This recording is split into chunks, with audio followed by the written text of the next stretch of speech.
You're targeting everyone. And most people with bad credit probably don't have any money. So if we're going to go ahead and target people with credit repair problems, let's go ahead and target people with money with credit repair problems, if that makes sense. Not only that, is look how generic this is. People are getting these generic ads every day, and it's scammy and it's oversaturated, and it doesn't look like they specialize in anything.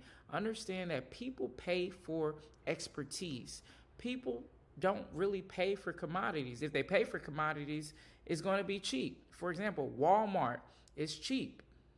You go to Walmart for low discounts. You go to Whole Foods for quality of food. You don't care how much it costs because you care more about the quality of the food and the benefits of the value of it. Okay, so you need to stop trying to compete with people and dominate the space. We don't compete, we dominate. The way to dominate is to create a